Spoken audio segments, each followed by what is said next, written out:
to another edition of the 1% Better podcast with your host, Rob O'Donoghue.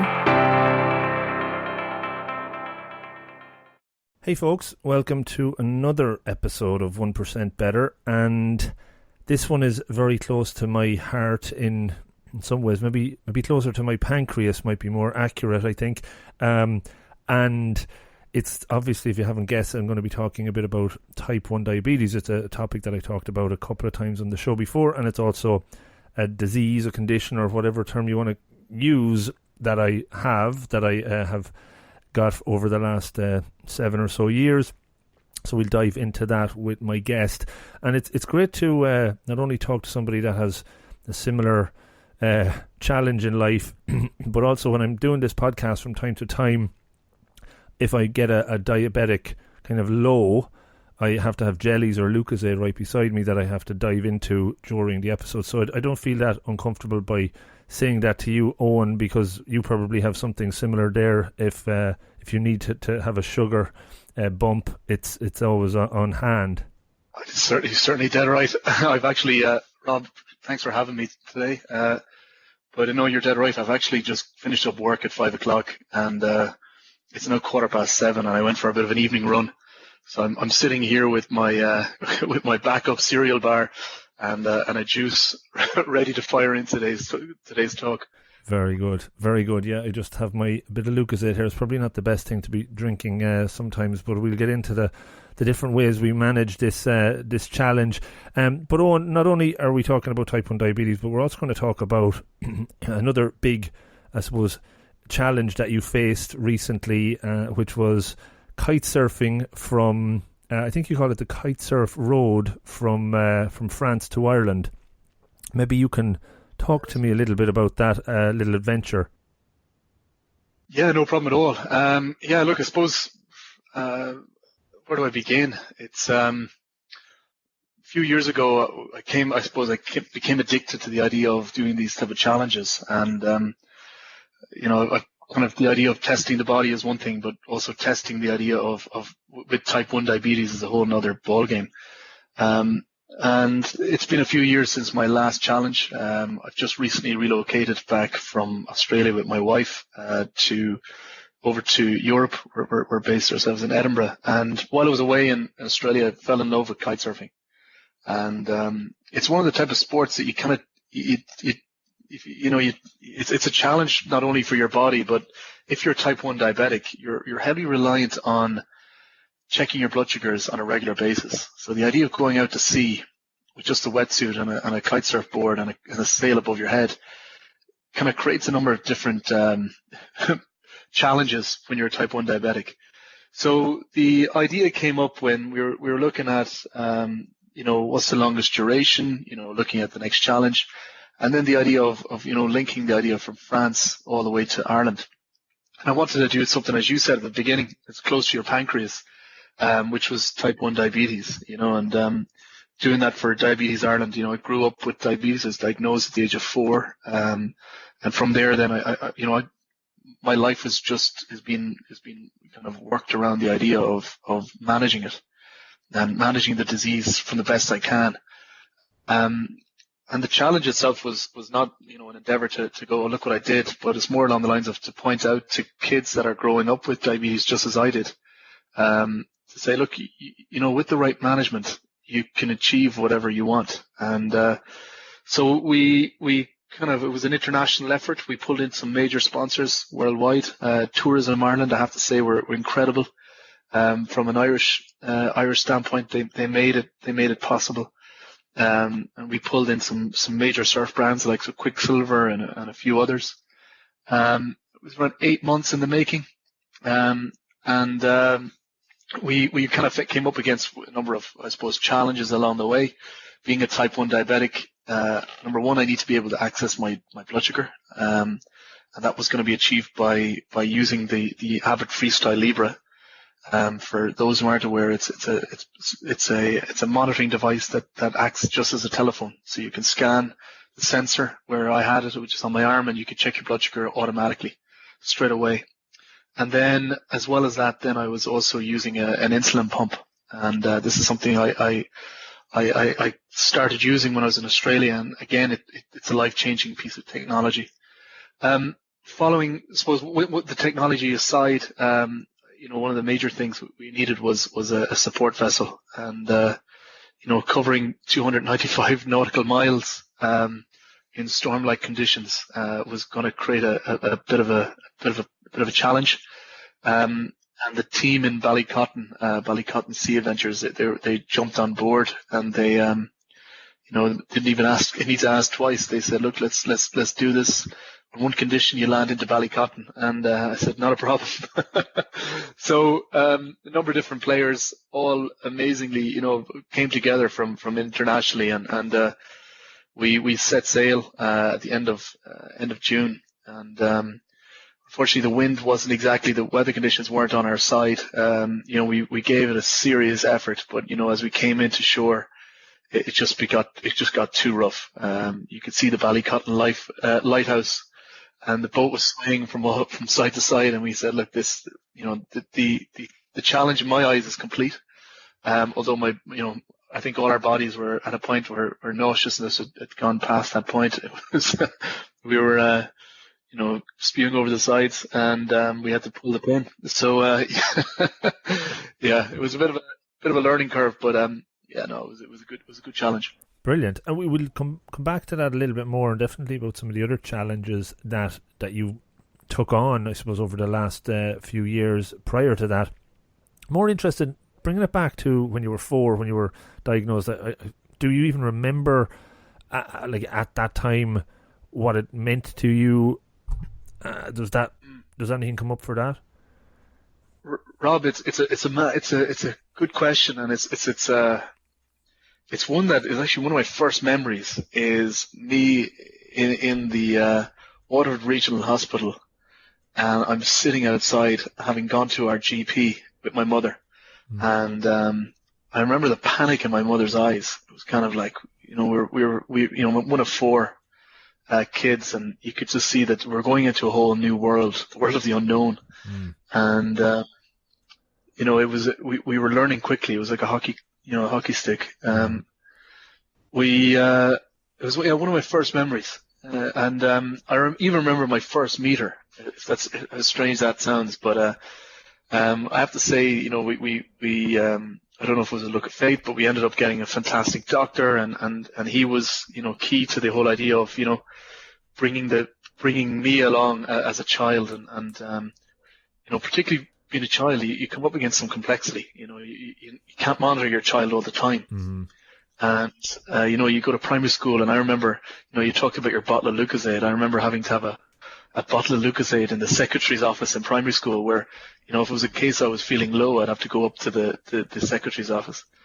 And and it was quite funny. You go up and you take your Lucozade, and then you pursue life as normal, which I did, and it never really affected me. Fortunately enough, it was kind of, we grew up in a very active lifestyle. We were all runners, and it never really affected me, fortunately enough. Obviously along the way I've had hypos, but you just got to pick yourself back up, and you've got to learn from them. But the idea of this challenge was, technology has come a long way since I was a type 1 diabetic and I was diagnosed. And I only realized that when I was living in Australia that, you go through these waves, and sometimes you pretend you're not a diabetic, in your mind, and you try to ignore it, and you go out and you have your pints with your friends, and then you're the one that has to pick up the pieces. Well, actually, not only you, but also your wife or your partner. And it was more along the lines of embracing what I actually had, and that's what I did. When I went to Australia, I embraced the technology, and we got I remember testing the Abbott Freestyle Libre for the first time, and it was a world-changing device. It gave confidence not only to myself, but it also gave confidence to everyone around me. And with just that simple bit of technology, you could see the impact on people around you. Yeah. No, so yeah, I'm probably rambling. Sorry. No, it's great. I'm trying to resist jumping in and asking about 50 different questions, because it's fascinating to me, and from this lens, because I'm also one type 1er. there's lots of things going on. So I guess just to bring it back again, so you were 4. First thing, you hear a lot when you get type 1 asked the question, is it in your family? Was there somebody else that had it? Was there any history of it in the family? There wasn't at all. It was I was the first, and hopefully not the first of many, but I'm the first one in my family on both sides. Right. And then I increased the complexity on top of that. At the age of 5, I became a celiac. Okay. And so they interestingly enough, they actually go, because it's an autoimmune disease, they go side by side. And at the time, there was only a handful of us in Ireland that was diagnosed. Of course, celiac disease is quite common amongst the kind of Celtic geographies, but it was one that added that kind of more difficulty in helping you to treat diabetes. If you look at the gluten-free products on the market today, let alone 26 years ago, they're heavily concentrated with sugar, and so that added a whole new challenge in terms of from a treating perspective. Yeah, it was. Sorry, go ahead. Yeah, no, that's similar to myself. Like, I guess there was nothing in it, and you got diagnosed at 4. I was, I think, 34, so there was a bit of a gap. When I think back to saying if I had been diagnosed at 5 or 6, and growing up, this the sense of, is there a stigma around it? It was funny when I came out pretty much straight after being diagnosed, because I just didn't see it as anything, hey guys, this isn't something I've done wrong here, it's just one of these things.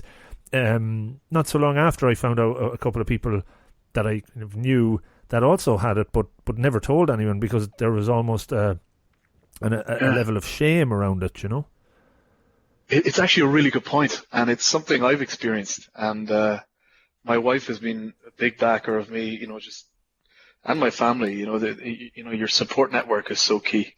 But for some reason, we see it as a sign of weakness, and that was one of the other reasons why I've done challenges, and not only proving it to myself, but also kind of setting the benchmark for kids with it. And I've experienced it in myself in the work, normal work day, where you meet a colleague, or kind of secretive of my insulin pump. Whereas after the recent challenge, because I let everything on the line, I was just like, this is who I am, and I've done this. And but I don't know what it is. There's a psychological element to it that it impacts us, And I've asked the question before to actually Diabetes Ireland, and there's a chap there, Kieran O'Leary, who runs Diabetes Ireland, and he talked to me about, you wouldn't believe some of the top businessmen in Ireland are type 1 diabetic. And, every now and again when they do a fundraise, they'll get a check and from a specific company. And that's because, this person is a type 1 diabetic, but they won't publicly talk about it. And, the impact of doing, the impact of talking about diabetes and showing that, there are no problems if it's, monitored and treated correctly. It could be the case that it's, that the people feel that are suffering from the diabetes feel that they're not treating it effectively, that they potentially the best they could. And as a result, they're scared to, expose themselves and make themselves look vulnerable in case they do have a low. But I think that maybe that has an impact on it. But I couldn't get over how many people have reached out to me when I did the recent challenge, from all around the world, and people that you'd be surprised. I couldn't get over it. Even my own network, who are type 1 diabetics, couldn't get over it. It's a fascinating thing, because stigmas around mental health and lots of other diseases. I suppose if there's depression and things thrown in there, people are so afraid to talk about it. More and more, I think, are coming out about it. But for me, I don't know if it's the lens I look at it, it's not our fault in lots of ways, right? In all ways. It's not something you brought on by anything you did. And even if it was, I suppose it still shouldn't be a problem talking about it. But I find it hard to believe, but hard to get my head around it in some ways. And by doing these, hopefully, events and even talking about it here, and some people that listen in, kind of get that message, I think is definitely important. You mentioned management from those early years. You know, all I've known is the I don't know what's the little checker that I use, and it has the cassette in it, and it gives me the reading. I've tried the Libra for a couple of weeks and definitely found it very, very useful. My management is pretty good, I suppose, so I've never had to go to the pump yet, but the more running I do, the more exercise I do. I've done a few marathons since I got diagnosed. It is something that I'm, considering. When you were growing up, the technology though was way more primitive. How did you manage it in those days, and what was the challenges like around that? Yeah, look, the just from my perspective, just on the pump, it's been life changing for me because it's opened up new areas it's allowed me to challenge myself a bit further. And people have that kind of stigma where it's over here, you don't qualify for a pump unless your management is really bad. And that was the problem for my mind. I was like, how good can I get this? And then they were like, oh, you're on a pump. And I was like, well, actually, the pump is like going to an automatic car. Instead of being manual, I'm going automatic. And, it allows me to do things that, it's as close to a bionic pancreas I can get for now, Yeah. And that's what I was trying to achieve. But as you asked, for the early years, yeah, it was similar to yourself, where it was down to testing you're 3 times a day. Your insulin was 3 times a day, and this was what the doctor told us. You test 3 times a day. Whereas when I kind of got into it and I realized I should be testing far more than 3 times a day. I should be testing to maybe 8 times or so nearly. Yeah, and test. After we were learning by doing, and sometimes that can be detrimental. But fortunately, both my parents, they're self-employed, so, and their company was at home, just near our house. So as a result, my folks were always around me, and we have a close family, and that helped a lot. And I was the second youngest, so, and that also helped a lot. So that goes back to my point on kind of your support network. But yeah, it was testing 3 times a day, doing your insulin 3 times a day. I was on it was Lancelin, and it's a long acting and a short acting, and I can't remember the short acting. It's been a while. Or something. Is it Nova Rapid or something like that? It was equivalent of Nova Rapid. Right. And, so you take your long acting in the morning, and then you take another dose of it then at night time to carry you through the night, and then you take your short, your quick acting insulin then with your dinner. And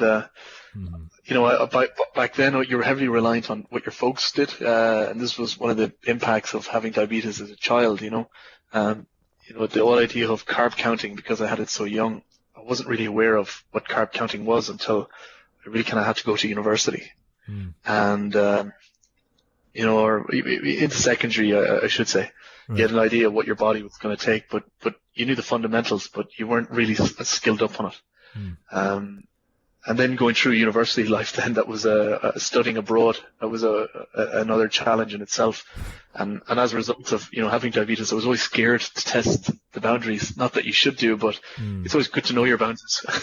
Sure. And you come up against it, the drinking culture, and I kind of stayed towards more sport, the more sport as I could. And but every now and again you let your hair down.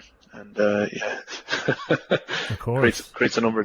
Yeah, of course. Yeah, I there's never a good time to get type 1 diabetes, I guess, but getting it at 34 is probably one of the better ones, because I've kind of got a lot of that craziness out of my system in the college days and nights and mornings or whatever. So there's a blessing in disguise there. But did you at any point kind of rebel against this? You mentioned, kind of taking a break from it sometimes. What was that like? Did you have those kind of backlashes, the whole why did I get this sort of thing? Yeah, completely. Yeah. I particularly when I was I found it hard when I was doing my junior cert, and then again when I was doing my leaving cert. I think it was a mix of, hormones. I think it was a mix of, everyone's getting to go out and drink cans in the forest. Why can't I do that? And I just never really put myself into that position. But I started to rebel against it because I found it hard with the idea of having a high blood sugar and you're sitting in a classroom. I found that hard when I was young. It was how to actually, control that and take your blood sugar down when it needed to come down or prepare yourself in advance. And then as a result, having the high blood sugar and going through the education system, you're not taking anything in. It's the only way I can describe it is you're half asleep, or you're expected to take in a word for word out of a book, and it's not going to happen. It's everything is foggy, and it was very, very difficult. And then as a result, going through those exam periods, you get nervous, your blood sugars fluctuate. They are linked to your hormones. They are linked to your adrenaline glands.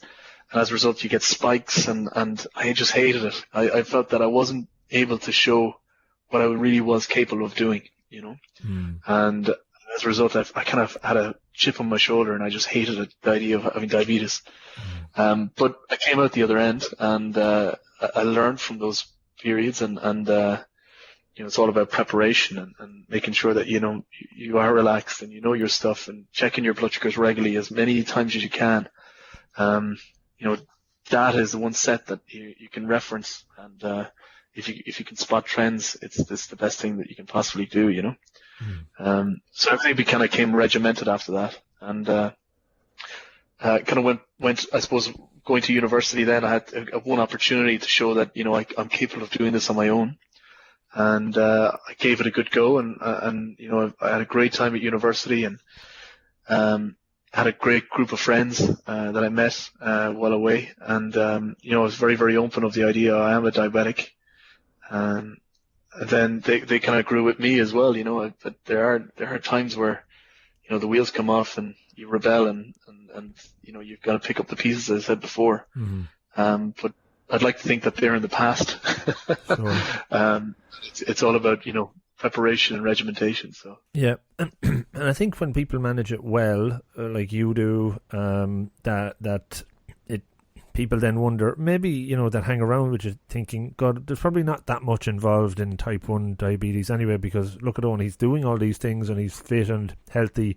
It's not that serious. I think you're probably the exception to the rule in lots of ways, because I've heard of lots of people that are terrible at managing, and when one person maybe broke up with their girlfriend and was more concerned about how they were going to manage their diabetes now because she kind of managed it for them effectively. So I think it takes an awful lot of discipline to keep things on track. Would you have had that discipline naturally? Do you think that's a muscle that you developed as a result of diabetes, and has that discipline helped you be successful in other areas? Probably three parts to that question. Sorry there. Yeah, look, I to be honest, I don't think it's something that I had before. I think it's something I've developed over time, and I'm not one that's going to raise my hand and say I did this all myself. I'm speaking to you today here from my home, and my wife, who's been with me now 10 years, she's rode the storm with me, and I've learned a lot from her, as well as you're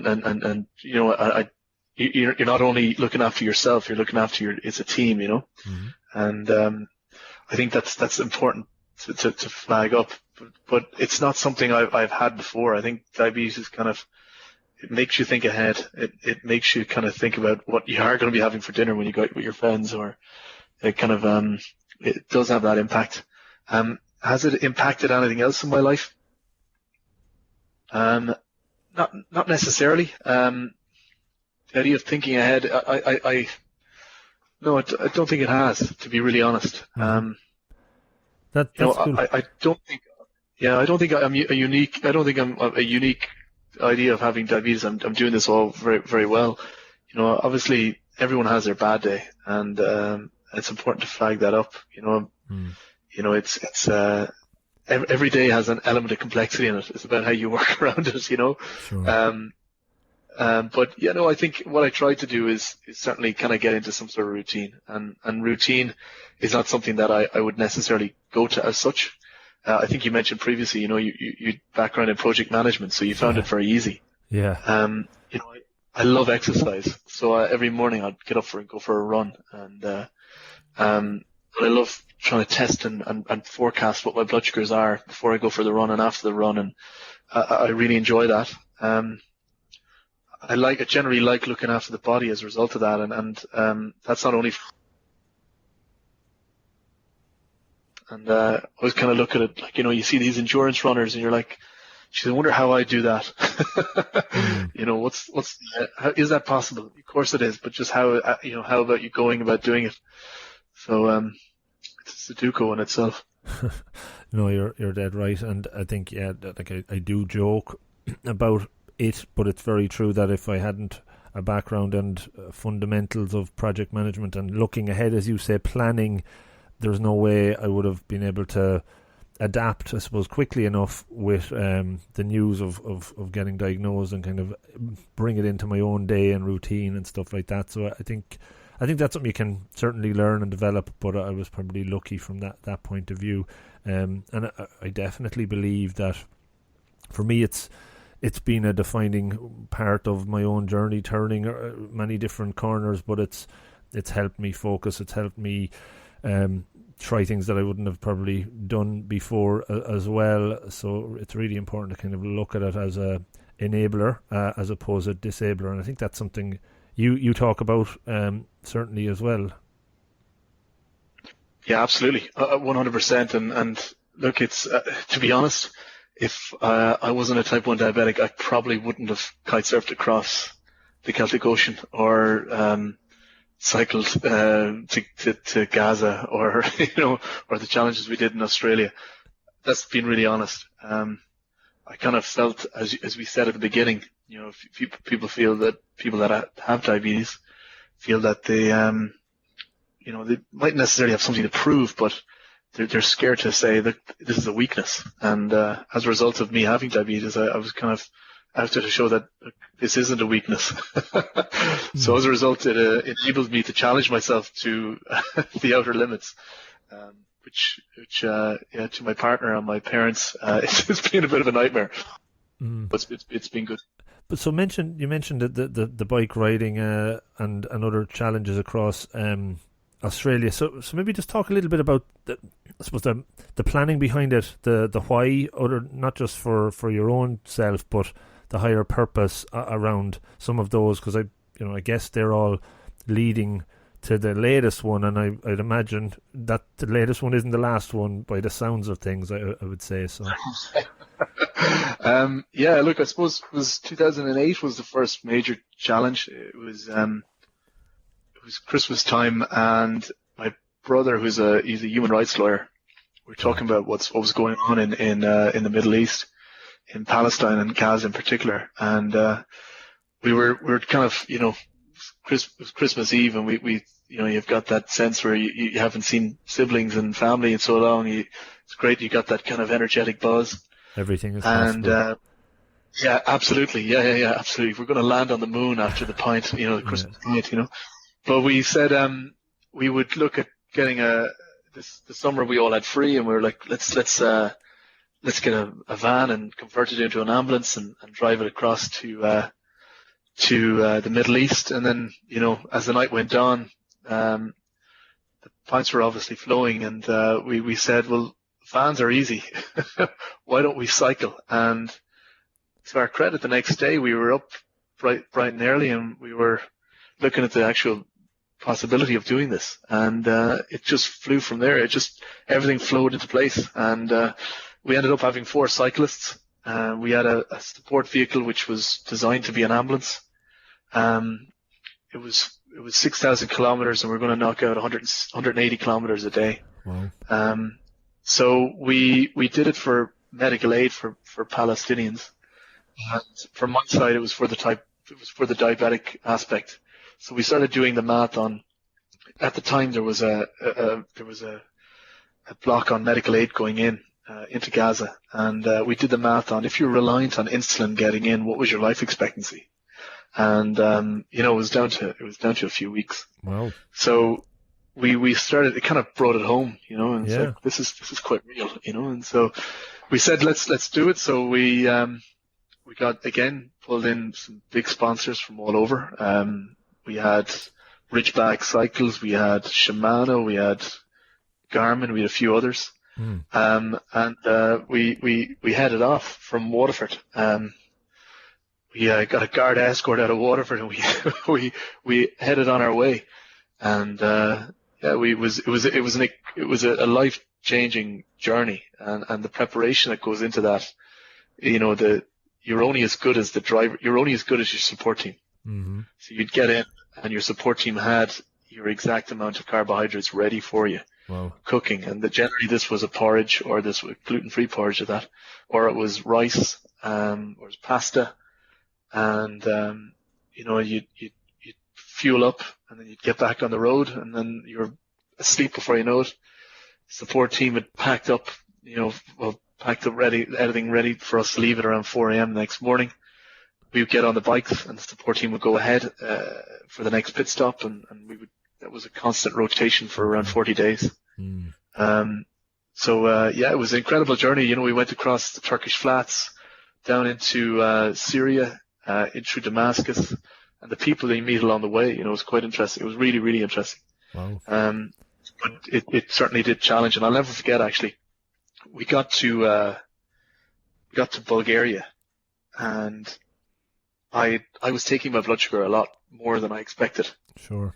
And, I was taking it, I did the math on it. Okay, I'll do it 8 times a day, but I was doing it far more than 8 times a day. And as a result, I was actually burning through my test strips. Mm-hmm. And my brother he was back, he was in the UK, and he was planning on flying in and meeting us in Turkey at the Turkish stop. And, he ended up flying in as a surprise. I was getting really nervous, and the anxiety was building up in my head, thinking, oh my God, I'm running down on strips here. Yeah. I've got to limit the amount of strips I have. How is this possible? I didn't want to cause havoc for the team, and but again, they were aware of it without me even knowing. And Garode ended up flying in, and he had boxes of test strips in his hand. I'll never forget it. And I was actually just relieved to see this, but it was quite funny. It was a great experience. Oh, that's something that makes me kind of jealous even thinking about it. Just because I remember a few years ago I was thinking about running for like across the States, doing a marathon, something random a day or over 365 days. Obviously didn't go much beyond an idea. I think I did my back in at the time, but those sort of challenges are taking off a lot of planning, are for the greater good, but are so, I don't know, maybe it's just me, I'm kind of getting caught up in the idea of doing them because of the excitement and the pushing yourself, and again the message that it sends. If you can do that, anyone can do something greater than themselves and not be held back by type 1 or whatever it is, that they may be using as a barrier to a limiting belief that prevents them from pushing themselves forward. You just mentioned about the life expectancy of somebody without insulin there, and I'm on Instagram and follow a lot of the type 1 beyond type 1 folks and stuff in the US, and obviously over there they have to pay for insulin and it's not cheap, and I see a lot of the time people rationing the the use of their insulin, how dangerous that is. Like, and again, I think it's without insulin we're probably over a certain period of time, maybe in the Western world we probably last a bit longer, but did you ever do any more research into that, like how long we would last without insulin as a type 1? I didn't. I didn't, but it was one thing that it came up again when I was in Australia, and we were having a conversation similar to we call that trip to Gaza Pathways to Palestine. Okay. We had a similar discussion, and it was the next time it came up, which was about the life expectancy of people with diabetes in rural environments, and it was about Aboriginal healthcare this time. Okay. And we ended up doing a similar challenge for Aboriginal healthcare, but it was about the life expectancy. And what I was surprised at was I remember looking at kids in Gaza. So it was for neonatal hospitals, neonatal healthcare, and it was the diabetes that were linked to that. And there was a high population of diabetics in the Middle East, which I couldn't get over. It was quite a lot. And the life expectancy there was, I think it was like 3 to 4 weeks before it becomes very, very, like it's becoming very serious to the point that, mortality is on their doorstep. Wow. But then when we were in Australia, a close friend of mine, he's a dentist over there, and we're talking about Aboriginal healthcare, and it was three of us were all Irish. One's a doctor, one's a dentist, and then there was myself. And we decided to do something similar where we were going to basically race from Melbourne to Sydney, and by no extent am I a cyclist. I don't even own a bicycle. And we wanted to go there in 4 days. It was 250 kilometers a day in the height of summer. Sounds madness. But it was for Aboriginal healthcare. It was a charity called Close the Gap, but again, it was focused on diabetes. And we looked at the life expectancy for Aboriginal healthcare with diabetes. And Rob, I'll have to dig up the actual figures, and maybe you can include it later. Yeah. I remember thinking it was actually a lot worse than what we initially saw for Gaza. Wow. And it's an unusual one over in Australia. It's a great medical system, but it's if you're in the Aboriginal community, it can be quite difficult to get access to it. And that was something that really was highlighted to us. So it was quite interesting. It took 3 Irish guys to cycle. Yeah, we tend to try and push ourselves beyond our own limits, especially when we're in warmer climes. Anyway, I can only imagine the suntans after that and the heat. So the challenges became, I suppose, varied and maybe greater, pushing yourself a bit further. As you started to get, I think reading you have been kite surfing for 10 or more years. When did the kind of idea for the kite surf road come up, and when did you start kind of plotting that one? What preparation went into it? Yeah, I was looking at kind of races. I used to, take part in a number of races over in Australia, and you kind of get a bit of an addiction to it, I suppose. The idea of the preparation, the planning ahead, and then the idea of this mega challenge was, I was doing a bit of research on kite surfing from the UK to Ireland, and then a lot of people had completed it before, and then I looked at the idea. Well, what's the furthest I can actually go? It's from France, maybe, and I found out this chap Bruno Sorca had completed it before. And Bruno came a few kilometers from the coast, and his kite just completely died. And I was like, well, look, Bruno gave this a good go. I'm gonna try get this. I'm gonna see if we can make it right into Ballycotton. Right. And reached out to Bruno, and we had a few conversations, and then things started kind of getting more and more real, and I was kind of saying it to my family, we're going to do this in summertime, and then that was kind of the first pass.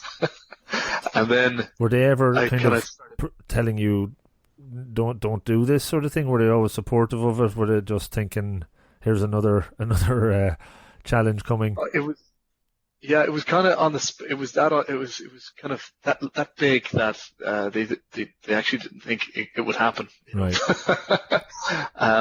And then I kind of plodded away in the afternoons after work, and I was trying to piece together what does this logistically look like, because I had to bring in a support team, and I had to bring in sponsors, and then I had to also make sure from a health perspective that this is actually possible, and so mapping that out and then incorporating the training into my day-to-day work regime. I work in the renewable energy sector, so the work I look after is kind of the development of offshore wind farms. And we're very active in Asia. Ties in nicely with your job, so you're kind of the wind, yeah. Yeah. But as a result, we're doing a lot of work over in the US and also in Asia. So as a result, I was traveling a lot, which has its own impact on diabetes. And then I was doing my work, and then I'm trying to train. So it was just an absolute challenge. And I'll be really honest. I remember when it was all finished, I was physically sore. And I was just like, God, this is great today. I actually just don't need to worry. I don't need to worry about training, or I don't need to worry about my carb intake. I can just kind of go back to normal for a bit, which was great. But yeah, look, in short, it was around 8 months of planning, and I needed every bit of that 8 months. There was no way you could cut it any way short. Wow. Yeah, no, and just pick up on something when you were as well, just the challenge of traveling when you're type 1. If I travel to the US with my job, not only is the food a little bit more glucose heavy, that would be on, but then the time zones and things like that, it really throws me out of whack for the duration. How do you kind of adjust to that? Yeah, and look, this is where I think the insulin pump is really, really good. Okay. So I get on the plane, I would change my insulin pump that I'd land at, the time at the destination. So it means then that your basal is, your basal rate is already set. I tend to stick away from heavy carbohydrate diet. So yeah, you talk about the US, it's a very sugary oriented environment. And you only realize that when you're a type 1 diabetic, because you can see what the impacts are. So it's lots and lots of water. I tend to try in the morning and the evening just to kind of get the blood circulating and get into a new routine. And stay on as much kind of chicken orientated foods as I can. Right. Not deep fried, because as yourself, when you deep fry something, there's more fat in it. It stops the breakdown of your insulin, and as a result, it causes a high, and then you compensate for the high, and then you potentially have a hypo later down the line. So just try to keep it as fresh as I can. Yeah, no, definitely. It's a bit of a juggling act. Just interested, when you were doing the kite surfing challenge en route, how did you actually? Obviously, you had the Libra and the pump to administer. Was that how you were constantly managing that? Did it add much extra, I suppose, maintenance over the duration of the trek? No. So yeah, what I did was Quicksilver, who provided some great wetsuits. What we did is we had an area for your actual pump to fit into. Okay. And then that while I was on it, it was maybe 40% less basal. So that's 40% less insulin. The idea of an insulin pump for the listeners is basically it's providing you with a consistent base load of insulin, whereas before you take an injection and then you take another injection and another one. So on this, when I did the challenge, I reduced my base load of insulin by around 45%, right? Which is quite significant. And then on top of that, then I had access to my Freestyle Libra, so I put it in a waterproof case. I could scan my Libra on my arm, the sensor on my arm, and then you can check and make sure that you're on track. Right. So you have a baseline where you don't want it to go above 11 or 10. I allowed it to go in around that region when I was kiting, because you're needing the energy and you're needing to keep it just peak. And then it would flag an alarm then if it was going below 4. Okay. Then on my back, then I had a camel pack, and the camel pack was broken into two. So you had water and also you had glucose, and then you also had gels. So the gels were on my chest, so it meant then that you could access the gel easily, rip it off, and take the gel into the body. Of course, that's only a temporary fix, and then if it was the case you're going down, you needed to get more carbohydrates into the body. So there was pit stops where you'd have the rice and you get the plenty of bananas into you and lots of nuts. But that's how we overcame it. And what was the hardest parts of the journey for you? What was was there anything that you didn't expect, that you didn't plan for, that was particularly standing out?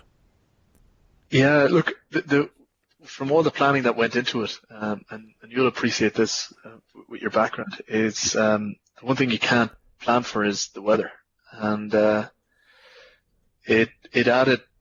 It was kind of not only a bit of a deflation in my mind, as in my head I'd visualized this, arriving to Cork by Kite, and it was a bit deflating, excuse the pun, to arrive into Cork on the back of the boat. But look, that was from a actual overall what we achieved. But I have to say, what really kind of put it back in perspective for us was when we arrived into Cork, and we had there's 60 to 80 people there waiting, and they were all from either in some regard in relation to diabetes, or they're from the local community. And I met a young chap, actually. I think he was 7 years of age, and he was a type 1 diabetic, and he was with his parents, and he had his insulin pump on him, and it puts it in perspective, like, this is the whole idea what we're doing this for, and he was blown away, he was blown away. And it was good. It was good, and it kind of, I was a bit disappointed arriving in, but got to meet the young kids, and it was kind of like, all right, job done. Let's go back to reality. Yeah, and it was great to do it. Great to get the publicity a little bit out of it, because I think it was through Diabetes Ireland retweeting that I had seen it, and then obviously it was on the RT news as well. So hopefully others have latched onto it and know about the efforts, and again, awareness that will come out of it can only be a positive thing, right? Absolutely, 100%. No, big time. Very good. So, as I said earlier, judging by your constant challenging, there's bound to be something new on the horizon. Is there anything you can share? What's the next thing you're plotting that might bring it to a whole another level? Rob, we're gonna do a pancreas transplant. Count me in for that as well. No, nothing in the pipeline just yet. I'm just getting back to normality. Sure. But it's something, when something does arise, I'll certainly let you know. See if you're keen to get involved. Definitely let me know. I'd love to kind of get involved in something that can help bring the awareness up. You mentioned the bionic pancreas, and from, I think when I got diagnosed, like anyone, I suppose you go through that denial phase, and no, it couldn't be me. I remember the day I got checked, and I had like a reading of 21. Or I think I had a reading of 12 or something, and then they said, well, look, you mightn't go back home tonight, eat what you'd normally eat, check your bloods and see what it's like 2 hours after eating. And I checked it, and it was 21, and I kind of said, oh geez, that's 3 times what I should be. So I started to sink in then, and then I kind of did all the research and see, like, where's this master perfect cure for it from somebody in the Philippines that can, rub something on your back and you'll be cured instantly, or whatever. Kind of gave up on all of those things after a while, and then just got used to it, and just exercised more, and the catalyst for doing more positive stuff came. But still keeping an eye out for future developments, and how it can hopefully one day get like almost cured. But the whole idea of that kind of closed loop where the pump, or the sensor talks to the patch talks to the pump and releases some insulin and can kind of do it all automatically. Have you, your closeness to the diabetes organizations that are working on stuff like this, have you any insights into anything coming there? Yeah, look, I did a bit of research, and actually you asked the question, how did this all come about? And I think this was actually the starting point of the challenge. I was reading about this chap in Silicon Valley who his type 1 diabetic son was diagnosed, I think he was 9, and he made this chap the father works in the tech world, and he said to his wife and his son that he'll have designed a closed loop artificial pancreas by the time the son needs to go to college. And to his credit, he's designed up this product. He raised a significant amount of money on the stock exchange. They've got around 20 people working full time on it, and they're about to sign off on a deal with a major pharmaceutical company. Wow. So I knew that they were doing trials, and I contacted them. And when I kind of get my mind on something like this, it won't stop. So sure. I managed to track down his personal number. Wow. And he was in the car one day, wife, and I said, "Look, I'm gonna use your technology. I'm gonna kite surf across from France to Ireland." And we ended up having we had a conversation after that, and he said that the technology was only getting trialed in the US. Okay. So I think this is one to watch. Under these type of solutions that are coming out, and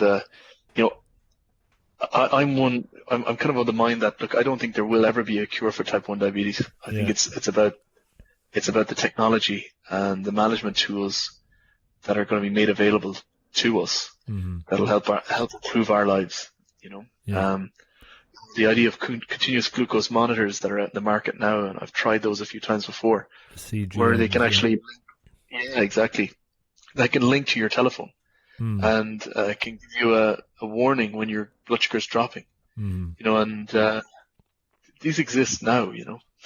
Yeah. And I'm thinking, if these exist now, and we're about to go live with human trials for a bionic pancreas, what does 5 years have in store for us? Yeah, no, it's exciting times, definitely, and I guess, excuse me, even for parents that have young kids now that are type 1, having that ability to get the signal sent to their phone to say, Mary or Johnny or whomever has gone low, you can only imagine how much peace of mind that is for them.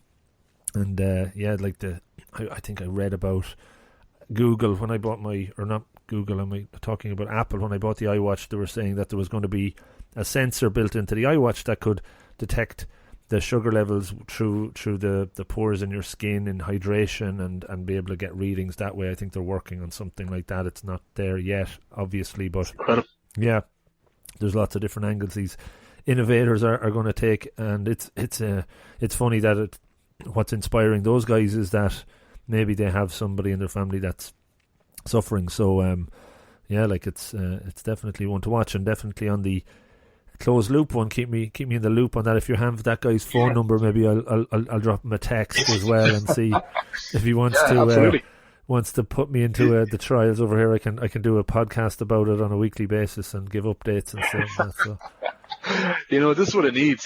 People don't talk about it as openly, and I'd say hats off to yourself for flagging it up. The chap that's running that company or that technology is setting up, his name is Edward DiManio. Right. Miano. And it's an interesting one to watch. This is one of many technologies that are out in the market now.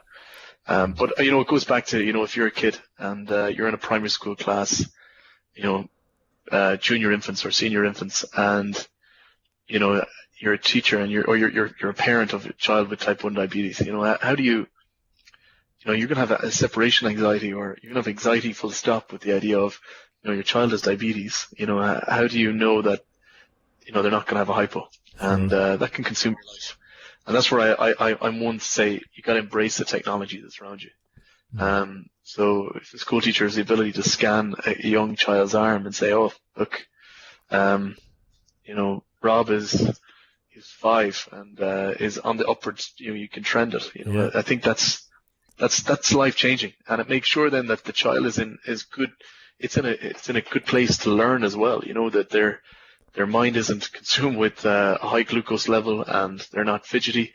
They're able to concentrate. I think that's key, and that's something that certainly wasn't around for when I was young. Yeah, no, it's a fascinating point, and the point of being high. Like I'm, at work some days I might be at a 12 or 14 or 15 after lunch or whatever, and it's very hard to explain to somebody. Like everybody knows that I'm a type 1 at work, but it's even if I'm not as focused or whatever mindset I'm in, you almost are reluctant to, that's just my type 1. It's almost like an excuse, but the impact it can have, I think, is probably just not well aware. Absolutely. Like even in a sporting environment, and growing up for me was Steve Redgrave. He was a man that, really pushed the boundaries, and, it was incredible, so, and if from a sporting perspective, I remember doing long distance running, as a child, and, some days I would have a training would be perfect for me. And then would come to race day, and you'd have the nerves, and that would impact you from a high blood sugar perspective. And, you didn't want to go low in your cross-country race, so you'd take an extra bit of banana. And as a result, your blood sugar's through the roof. Your heart is already doing, 90 beats per second before you even start running. And, it's a bit of a nightmare. So, yeah. Yeah. No, definitely. Those guys are fascinating to learn about. Like Gary Mabbitt is a footballer as well. I don't know if you've heard it. He used to play for Tottenham Hotspurs, and he was a type 1 as well. Tried to get in touch with them, but not so far not successful to try and get them on. It'd be interesting to hear, because like those guys would have, as a professional footballer, managing type 1 was tough. I think he nearly, I don't know, getting injuries and the complications of getting cuts and things like that. With blood clotting and stuff as a type 1 or all other areas to kind of be concerned about. And look, this has been fascinating. I probably could talk for another hour on this, but at the risk of probably losing people that don't have type 1 diabetes, that would monopolise this conversation. Hopefully those that don't, that have learned something about it, and those that do take inspiration from what you've been doing and continue to do. So I think that's only a good story to share. I might ask you just one kind of wrap-up question, and then maybe you can talk about how folks can follow and get in touch. I've started to ask a question of, if you could listen, you said beforehand you like listening to podcasts. If there's anyone that you would like to hear in a podcast interview, who jumps into mind? It doesn't have to be a diabetic, it could be, but it's an interesting one I'm starting to pose. Might give me potential new targets as well. Hey, good question. You put me on the spot here now. That's all right. We're not live, so we can pause it. Is there anyone that inspires you, or that you'd love to hear more from? What would be an interesting one is you travel all over the world, and Gaelic football and hurling gets incredible credibility. From a perspective of sport and commitment, and it travels well. And it'd be interesting to get one of the managers, interviewed, talk about, from a team perspective, and they've got day jobs as well as this, Yeah. And we forget that sometimes. Yeah. So I think, I'd love to see the inside of what goes on in their head on a Monday night when they're trying to relax after the Sunday game, Yeah. That would be interesting. It's a good one, yeah. And believe it or not, I've done 120 something plus interviews. I haven't interviewed somebody from the GA world yet, and that's not by me ignoring it. I just haven't got around to, and probably because I'm originally from Longford, and I never really played that much Gaelic football or hurling. They were not the strongholds, so it's probably not in my DNA as much as others. But I'd love to talk to somebody that has, managed a county team to a very high level, and as you said, managed their day job as well, because a lot of them have high powered, high important jobs. So it's certainly an interesting one. I'll put on the list and have to hunt somebody down. Good man, good stuff. Brilliant. And just to let folks know to follow you, and I'm sure you'll probably be doing more conversations on the topic of type 1 and breaking through barriers in the future, so let folks know how they could check you out. Yeah, that'll be brilliant. I'm over actually in Croke Park in November. We're doing an event for type 1 diabetes. Very good. And that's it's mid-November. But for people who are interested, I think it's going to be advertised leading up to it. But for anyone that's interested in following me, my Twitter is at Eoghan Quinn. It's Eoghan Quinn 1, and same goes for the Instagram.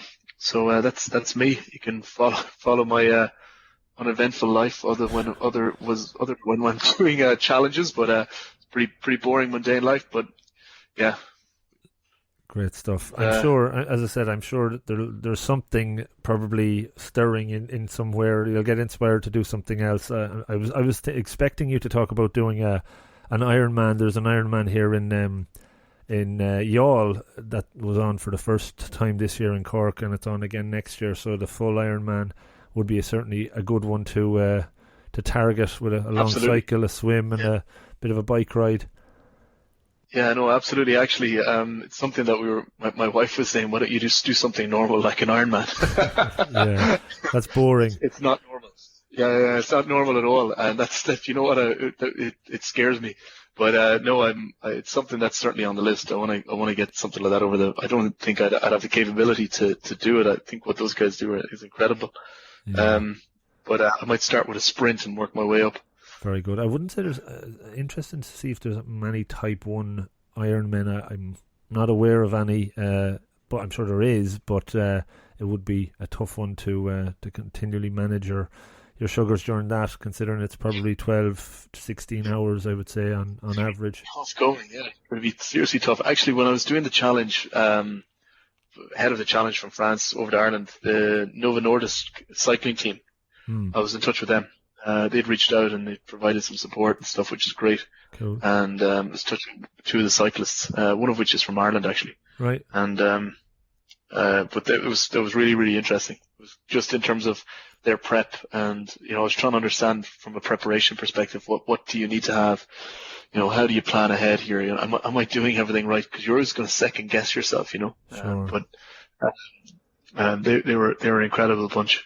And the systems and team behind them were equally just as impressive. Well, definitely it emerges from what you've said every time about the challenges, the importance of your team, and it wouldn't happen without them. So that's another important call out, I think. No, absolutely. Absolutely. Very good. Oh, and look, it was a pleasure to chat to you, man. Really enjoyed it. Flies along when we're having fun, and look forward to sharing this with the world and the Type 1 world as well. Yeah, good stuff. Yeah, we better be careful. We'll talk our way into a hypo or something like that. I'm going off now to gorge on some jelly babies to just bring me back up. Goodbye. All right. Good stuff. Cheers. Great stuff, Eoghan. Thanks a million, man. Good luck. Bye-bye. Bye-bye. So this is the outro of the podcast, guys. You got to the end, and that is great. Please hang in here for another couple of minutes. I know most people won't, but maybe there's something here of interest. So check this out. First off, thanks so much for listening to this one, as well as maybe the 100 or so that's gone before it. Why not check them out if you haven't already? There's lots of good stuff in there. The whole podcasting journey for me has been a huge learning, and I'm trying to help you guys learn and improve as well. So much has changed over the last few years since I started it. I've really realised lots of the goals that I put out there, and then realised so many unexpected benefits as well. And I think anytime you take on action towards a goal, you're going to pick up lots of things that you didn't expect along the way, and hopefully they're good things. In this particular episode, was there any one or two things that jumped out? Maybe you could take a pen and paper out right now, because this is something that you might think of during the episode but never do. Do it now. Take it out. Write down a goal that you're going to set yourself as a result of something you learned from this episode. Put a plan in place and then work towards it, applying yourself deliberately over time. Take ownership, build a habit, improve, get 1% better, share accountability with somebody you know in a buddy system, and learn and grow and improve. That's what it's all about. That's my hopefully inspirational piece done. Other areas to note: check out the website robofthegreen.ie. You can consume everything there for free. There is obviously the podcast, there's video, 1 Minute Monday clips, there's articles, not enough, but I'd like to put more there. If you're interested in putting one there, let me know. And there's a Get Better app page, which I'm starting to add new content to over time. There's a feedback page if you want to email me, rob@robofthegreen.ie instead. But it's all about trying to engage you and get you to a place of improvement. So I'm open to feedback. As I said, ways you can help me is by following me on the socials. @robofthegreen.ie is the website, or @robofthegreen on all the social platforms. Subscribe to the podcast on any of the apps that you might listen to it on. Talk about it. Tell a friend about it. Tell your family members about it. Share some of the ideas, not only to your friends but to me. Is there anything I can improve upon? Sign up to the newsletter, that's there as well. I'm experimenting again with a group called Slack, Rob of the Green on Slack.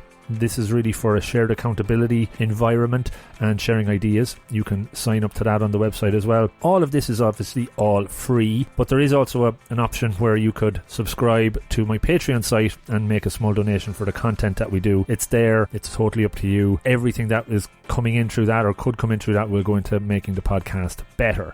So, to close, I am always trying to improve and get better. Change is difficult, I know that, but it's all about taking the first step. Learning something, applying yourself, moving forward. You can do this. I've been able to improve, pushing myself outside the comfort zone, learning, and I think if I can do it, so can you.